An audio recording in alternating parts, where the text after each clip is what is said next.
Welcome back. What we're going to do today, this is that bat I tested out, and the vase that I made while I was testing the bat. We're going to do some trimming on it. We got the chair, and we're going to start out with the top, like we did in the other video where I showed you how I trim. And we're going to kind of smooth some things up here.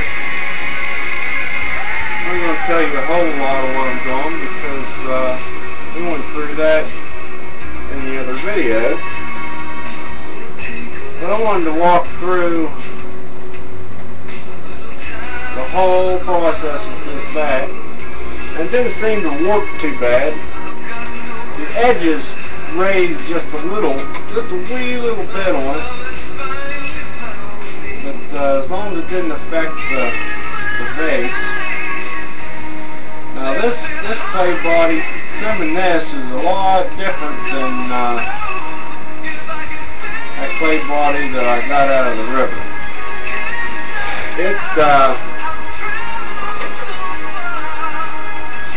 It cuts a lot different. If you do this, you'll start to find out that different clays not only grow different, but they trim different. I'm going to go ahead and trim out the bottom just a little bit.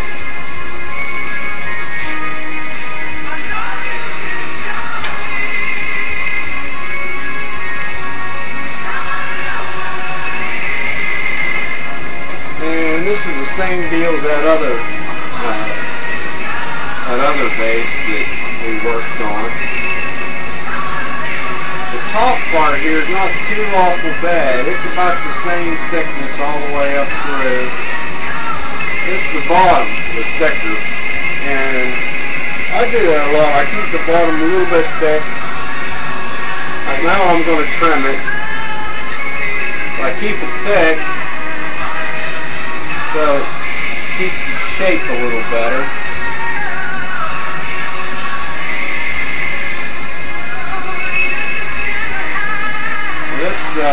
This clay here, it's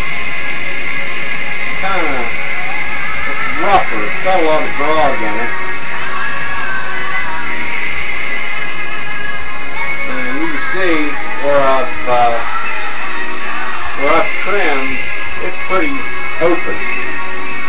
This clay body's open and it's got the grog and you can see it. Alright, we've got her down a little bit more. Try to get this bottom in just a little bit more. It go down in there. It needs to go down a bit more. I'm kind of worried about this bottom. Looks like I may have got it thin, but as long as we don't cut in too far, we can get her straight down. Clean this up here a bit.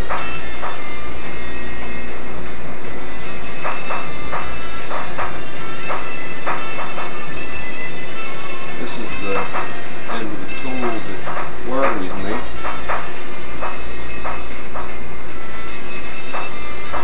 I never did get it fixed good.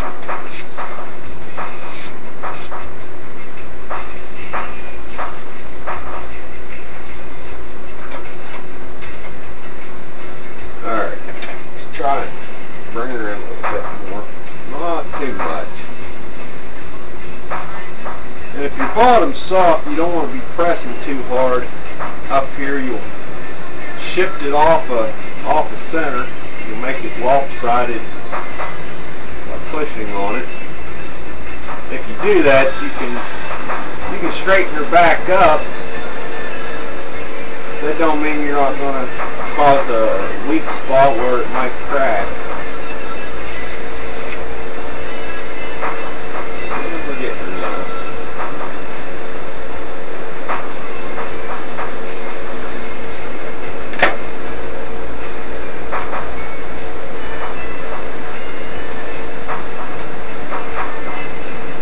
closer we get to the bat, the more chance there is that it's going to let loose from the bat where it's dried. I don't know. First time I've used a plywood bat. So before I go clear the bottom, I want to kind of smooth this top up. I don't want this rough look. I kind of like, even if it's going to have a rough look, I like to have some smooth look in it too. Now to smooth it up, take the sponge and dampen it. That'll, you don't want to saturate it where it has to completely dry out more again. Just dampen it up to get a little bit, just a little bit slurry on the top. See, it's just a little bit soft. Just the very top layer. And use my piece of rubber to smooth it out.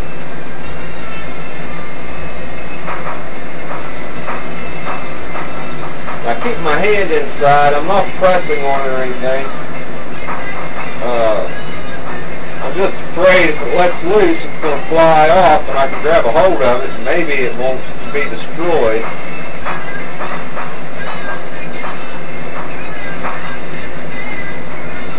Okay, let's see how that looks. Let's smooth her up a bit more. You see it's still got a little bit of line in it. And some deep spots.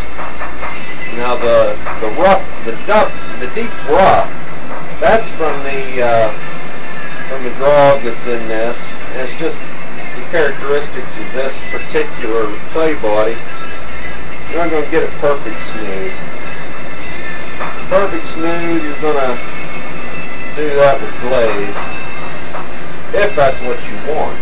You may want to have that little bit of a rough look to it. I don't like it real rough. Alright, let's look and see. Yeah, that's better. See, it's got real smooth and it's got character lines in it. I'm going to smooth this top up just a little. You got to be gentle on the lip. You don't want to crack or break it.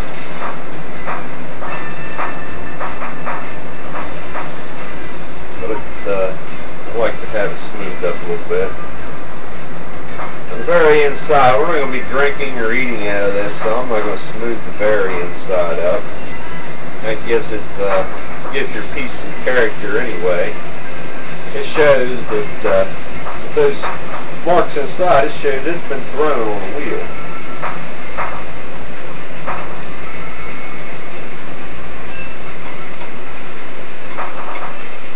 Yeah, that looks good. Now, I'm going to go back to trimming down here.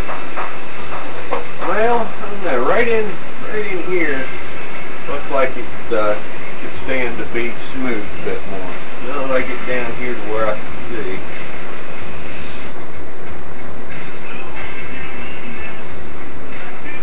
Then my piece of rubber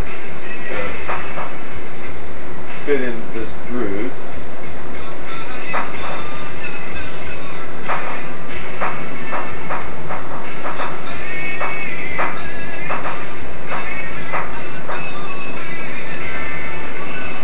Cleaning the rubber off with my thumb, and I'm going to have to clean my thumb because this stuff right here, I'll rub it back on there and cause things, cause little humps on it. It looks like I didn't clean the buggers off and I just smeared them in. There we go. That's a lot smoother now. I'm going to put a distinctive line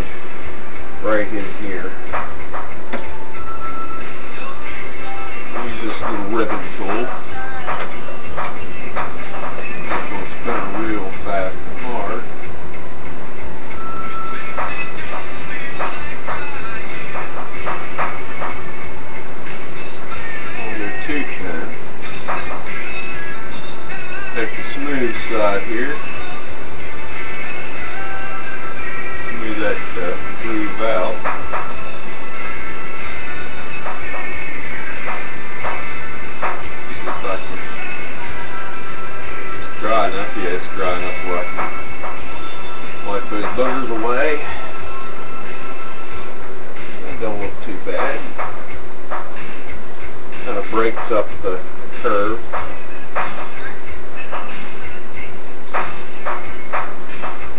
So let's finish trimming this bottom out. I'm going to put my hand here just in case it breaks loose.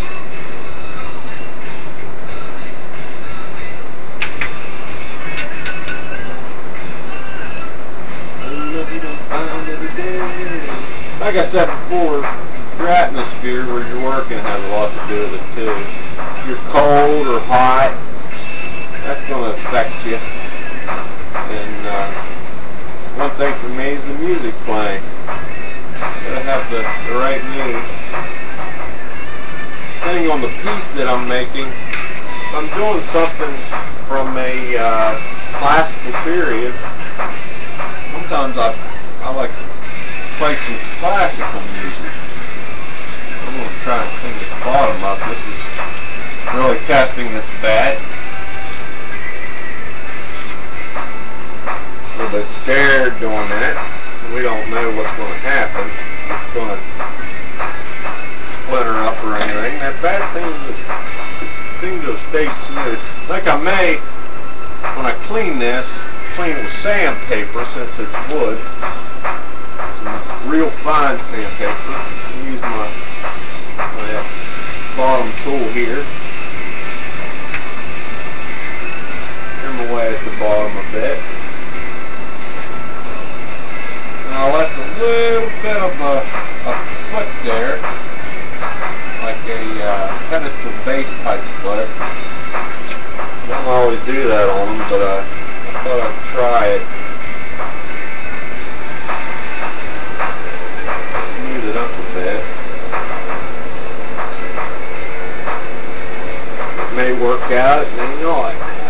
And I'm not too sure. It doesn't look like it's working out too well.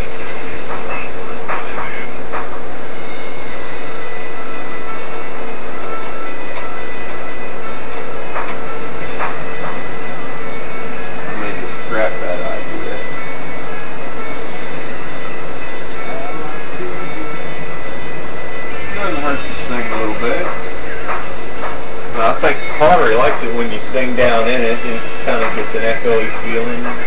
Puts some vibes and everything down inside of it. Cross the line on the dark side. Oh yeah, on the dark side. Oh yeah. Alright. Making a little progress here. Now you can see I don't know if you can see it well on the video or not. I've got just a little base, little tiny base going on there. That might get destroyed when we move it and have to trim it off, but maybe not. Getting close time to remove it from the back. I'll show you how to do the bottom. I've got two wire tools here. Here's one. This is just a single strand of piano wire. It's kind of short. You gotta watch it, don't cut your fingers. And I've got another wire tool here. Now this is one that was purchased. It was actually purchased by my son as a gift, and it's a multi-strand braided type wire. So when you take this off, you want to hold this to the back as tight as you can. Pull it tight. Draw it towards you slowly as the wheel rotates. But first, I'm going to see. I'm going to wiggle this a little bit. See just how secure it is to the back, and it seems to be pretty well secured to the back. I was hoping it would be loose and it would pop off, but that bottom, from looking in from here, it looks thin. So this could be disastrous when I cut it off. I'm going to use my trusty piano wire since I want to try to get it as close to the bottom as I can. Let's see here. Slow, keep tight pressure. Pull through. I'm going real easy because I don't want to let that piano wire hump up into it any. Yeah, we didn't cut much off. There's still pretty good maybe a 32nd of an inch of clay still on there, which that's remarkable that there's such little clay left. So I kept a lot of pressure on that wire so it wouldn't hump up in it. I'll try to clean this off just a hair. Well, I wouldn't have to because when I turn this over, the mouth of the vase is a lot wider than the base, so I wouldn't have got into it, but let's try to center that up. We're going to take this trim tool, we're going to bring it around. Let's see, find a spot to put it to. This gives me an idea of how centered it is. I'm not going to put it right on the edge because it might not be centered. Put it right here. You don't want it tight up against your base because when you spin this, whoop, we found where it's this way too far. We're going to move it in the opposite direction just a little bit. I'm going to spin it around. Yeah. See where it closes in on the bar. It's got to be moved away from the bar. Now I've seen potters where they spin this and tap it and get it in. I can't do it. I don't know. I tried tapping it and it just never wants to center up for me. I find this is quicker to look down and see just how close I am centered, and I can barely move it and get it where it needs to be. Now, you could take some of the clay that you've trimmed off, if it was damp enough, and use it, but it's not damp enough here. So I'm going to have to dig into my little reservoir here. I hope it's not too wet. Make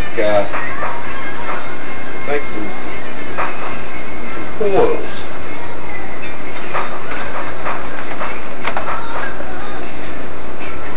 Place that there. We're not going to shut down yet.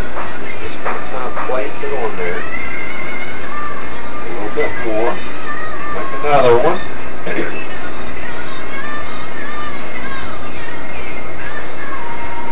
Put it on the other side. Turn this so see what I'm doing. I'm going to put pressure here and here at the same time. I don't want to put enough pressure to where I crush the pot. I just want that clay to press up against it and hold it. Spin it a little bit. I'm putting equal on both sides so it doesn't move the pot. That's important. You don't want to move it. Once you got it centered, you don't want it moved. Spin it around here. Oh, check. It looks like it stayed right on center. So I'm going to take and get another piece and another piece, and we're going to do it again on opposite sides here. Let's see here. This right here. We're not going to press it yet. We're going to set it there. Roll another one out. Put it right here. Now we're going to press them. Press them in. Equal pressure both sides. There we go. Now, one pin. That's alright. Move this out of the way. Raise it up just a little bit. It's going to be my arm wrist support. We're going to put the tool lightly here. Just kind of smooth it real light. This is a small foot, so we're not going to use this tool. We're just going to use this right now to smooth that off and mark the wire made and get it level with the lip. So when you set this up on its base, the lip is level. Now, I'm going to take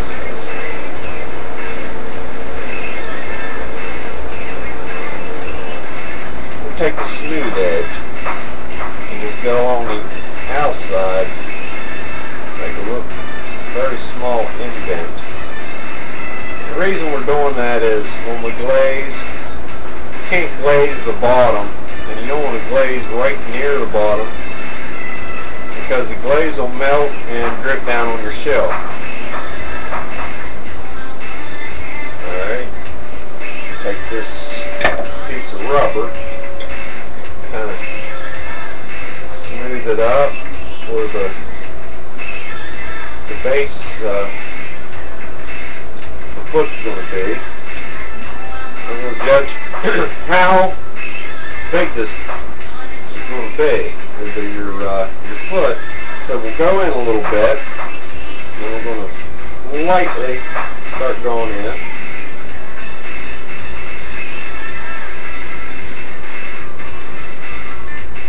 And that's how wide we want our foot. We go right in the center, go in lightly.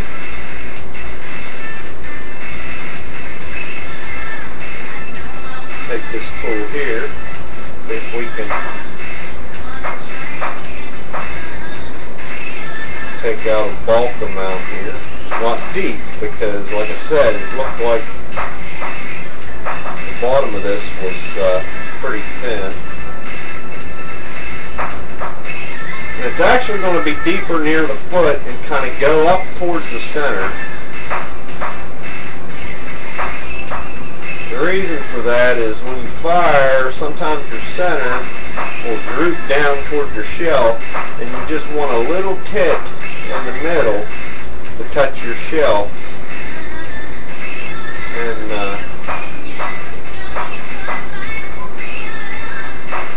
but you still want that tit to be below your foot. And you can sand it off when you're clear done. That's pretty much done. Now, one thing I do, it's kind of a mark that I make, is I'll take from the center with this little ribbon tool, barely press in, and just move out slowly and make it look coiled inside. Then, the last thing to do to it is put your mark in it. Now, you can use this tool like what I made. This is a little large for that, so I'm going to just scratch my initials into this one, if I can find. Well, I'm going to press it in with this screwdriver, since all my letters are pretty much straight angles. I'll put my T in here, and my signature F.